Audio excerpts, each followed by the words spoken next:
নমস্কাৰ সকলোকে মোৰ চেনেলৰ আইন এটি নতুন ভিডিঅ'লৈ আপোনালোক সকলোকে পুনৰবাৰ স্বাগতম জনাইছো আৰু আজি ভিডিঅ'ৰ বিষয়বস্তু আপোনালোকে টাইটেলৰ থাম্বনেল দেখি গম পাইছে নৱজাত শিশুৰ আসলতে আমি বহুত বেছি হিকটি আহা দেখিবলৈ পাওঁ আৰু মই যেহেতু এটা ল'ৰা সন্তানৰ মাতৃ আৰু মোৰ শিশুটো যেতিয়া সৰু আছিল প্ৰথম মানে হিউ বহুত বেছি হিকটি মাৰিছিল আৰু সেই দিনটোত মানে 10-12 মান যেতিয়া হিকটি মাৰে সেই হিকটি কিয় ইমান আহে সেই বিষয়ে মানে চিন্তিত হৈ গৈছিল আৰু পিছত যেতিয়া বেলেগ কাৰণত আমি ডক্টৰক দেখাবলৈ যাওঁ সেই বিষয়ে সুধো যে আসলতে এই হিকটিটো ইমান কিয় বেছি আহে বা শিশুটোৰ কিবা ক্ষতি হ'ব পাৰে নেকি এই বিষয়ে জানিবলৈ চেষ্টা কৰিলো আৰু ময়ো গুগলত অলপ ৰিচাৰ্জ কৰি পেলাই এই বিষয়ে জানিবলৈ চেষ্টা কৰি আজি এই ভিডিঅ'টো আপোনালোকক আগবঢ়াই দিছো আশা কৰো ভিডিঅ'টো চাই আপোনালোকে ভাল পাব প্ৰথমতে আহো যে হিকটিটো কিয় আহে আমাৰ শৰীৰত লাঞ্চৰ তলত এটা মাসুলছ থাকে যাক ডায়ফ্ৰম বুলি কোৱা হয় আৰু বিভিন্ন কাৰণত শিশুৰ পেটটো ফুলি যায় আৰু এই পেটটো ফুলি ডায়ফ্ৰমত হেঁচা পৰাৰ ফলত হিকটিৰ সৃষ্টি হয় এই হিকটিৰ ফলত শিশুৰ কিবা অসুবিধা হয় নেকি শিশুৱে কিবা আমনি পায় নেকি এই হিকটিৰ প্ৰচেছটো একদম নৰ্মেল প্ৰচেছ হয় আৰু যেতিয়াই শিশুটোৰ বয়স লাহে লাহে বাঢ়ি গৈ থাকিব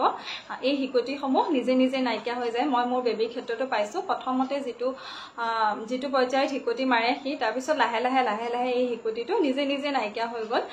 আমি বেছি একো অধৈৰ্য হোৱাৰ দৰকাৰ নাই একদম নৰ্মেল প্ৰচেছ হয় আৰু এইটোৱে শিশুটোক একো কোনো ধৰণৰ আমনি বা শিশুটোৰ একো অসুবিধাৰ সৃষ্টি নহয় মই যে অলপ আগত ক'লো যে লাঞ্চৰ তলত এটা মাসুলছ থাকে যাক ডায়ফ্ৰম বুলি কোৱা হয় আৰু এই ডায়ফ্ৰমত আসলতে হেঁচা কিহৰ কাৰণে পৰে কিহৰ কাৰণে বেবী পেটটো ফুলি হিকটি হয় আসলতে বহুত কাৰণ আছে ইয়াৰ শিশুৰ পেটত যেতিয়া বতাহ সোমায় তেতিয়া বেছি এই ডায়ফ্ৰমটোত বেছি হেঁচা পৰে বা বেছিকৈ ফুলি যোৱা দেখা যায়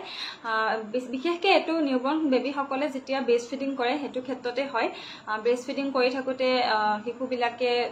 বহুত বেছি বতাহ মুখৰ ভিতৰত গুচি যায় পেটত গুচি যায় বা ব্ৰেষ্ট ফিডিঙেই হওক বা বটল ফিডিঙেই হওক দুইটাতে হয় এই দুইটা প্ৰচেছতে শিশুৰ পেটত বহুত বেছি বতাহ সোমাই যায় যাৰ ফলত ডায়ফ্ৰমটোত হেঁচা পৰে বা ডায়ফ্ৰমটো ফুলি যায় আৰু তাৰপিছত আহিলে শিশুৱে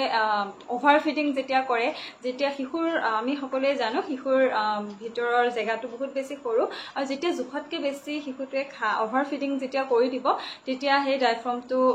হেঁচা পৰে বা ডায়ফ্ৰমটো ফুলি যায় আৰু যাৰ ফলত হিকটিৰ সৃষ্টি হয় তাৰপিছত এটা কাৰণ হৈছে যে জল্দি খোৱা বহুত বেছি কাৰণ শিশুৱে নাজানে যে লাহে লাহে খাব লাগে নে জল্দি খাব লাগে বিভিন্ন সময়ত শিশুৱে বহুত বেছি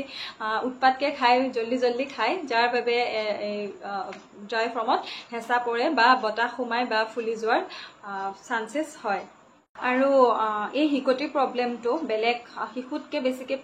প্ৰি মেচিয়ৰ যিসকল আগতীয়াকৈ জন্ম হয় তেওঁলোকৰ ক্ষেত্ৰত বেছিকৈ দেখিবলৈ পোৱা যায় আৰু তেওঁলোকৰ কাৰণে হয়তো একো ডাঙৰ হেৰি নহয় নৰ্মেলেই হয় কিন্তু প্ৰি মেচিয়ৰ বেবীসকলৰ ক্ষেত্ৰত এই হিকটিৰ সমস্যাটো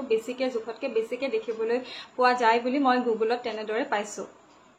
এই হিকটিটো কমাবলৈ বা নোহোৱা কৰিবলৈ আমি অভিভাৱকসকলে কি কৰিব পাৰোঁ এতিয়া সেইটোৱে মেইন পইণ্ট হিকটিটো এটা নৰ্মেল প্ৰচেছ হয় আৰু যিটো হ'বই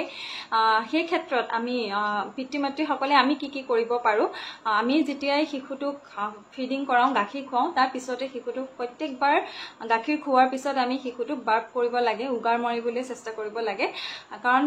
যেতিয়া শিশুটোৱে ব্ৰেষ্ট ফিডিং কৰি থাকে তেতিয়া শিশুটোৰ পেটৰ ভিতৰত বহুত বেছি বতাহ সোমায় যিবিলাকে গেছৰ বহুত বেছি প্ৰব্লেম কৰে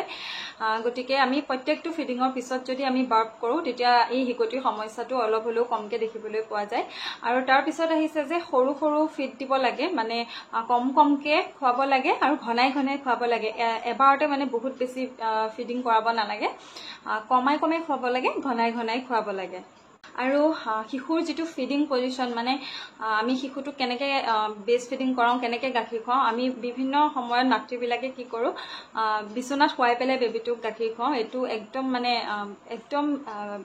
মানে শিশুটোৰ কাৰণে বহুত বেছি বেয়া আমি সদায় শিশুটোৰ মূৰটোৰ ওপৰত আৰু বডিটো তলত কৰি পেলাই আমি সেইটো পজিশ্যনত বহি পেলাই যেনেকৈ হওক সেই মূৰটো ওপৰত কৰি আৰু শিশুৰ বডিটো তলত কৰি আমি সেইটো পজিশ্যনত সদায় গাখীৰ খুৱাব লাগে আৰু তাৰপিছতে আমি শিশুটোক ব্ৰেষ্ট ফিডিং কৰিবলৈ বিভিন্ন সময়ত আমি বটল ব্যৱহাৰ কৰোঁ দুবদানি ব্যৱহাৰ কৰোঁ যিটো দুবদানি এণ্টিকলিক হ'ব লাগে মানে দোকানত পোৱা যিবিলাক সস্তীয়া দুবদানি সেই দুবদানিসমূহ আচলতে এণ্টিকলিক নহয় যাৰ ফলত শিশুটোৰ পেটৰ ভিতৰত বহুত বেছি বীজাণু বা